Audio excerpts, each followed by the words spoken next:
qui sont ceux qui tiennent réellement le marché de Forex, qui sont ceux-là qui influencent carrément le marché de Forex. Aujourd'hui, beaucoup de traders Forex ne font que l'analyse technique.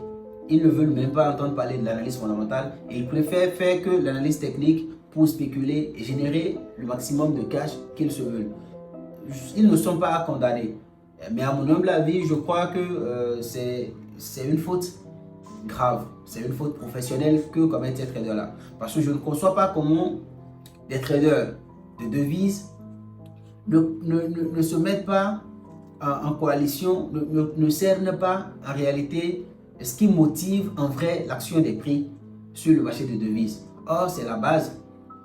Parce que quand on est trader forex, pour moi, on ne peut en aucun cas se passer de l'analyse fondamentale. On ne peut en aucun cas se passer de l'analyse fondamentale. Et ces traders-là, surtout ceux qui sont expérimentés, qui ont de l'expérience et qui continuent toujours de se passer de l'analyse fondamentale, vient des moments pour eux où ils font des analyses techniques, ils tracent correctement des choses, ils font des analyses parfaites selon eux-mêmes, leur plan, leur façon de voir le marché.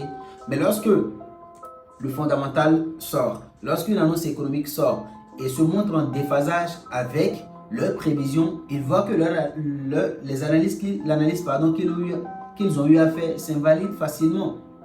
Et à ce stade-là, ils se demandent mais le pourquoi, ils se demandent comment c'est possible.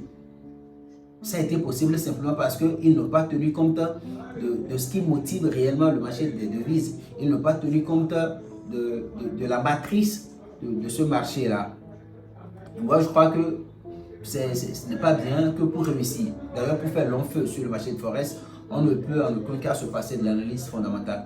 Et ces traders-là, si aujourd'hui, s'ils décident, ou bien ceux d'entre eux qui quand même parviennent à mettre ensemble l'analyse technique et fondamentale, c'est des gens qui font de jolies performances. C'est des gens qui travaillent vraiment de façon professionnelle. Et ceux-là, lorsqu'ils essaient la discipline et la patience et respectent scrupuleusement leur plan, mais ils permettaient quand même que je dise le mot, c'est des gens qui parviennent quand même à spéculer avec de la quasi-certitude sur le marché des devises.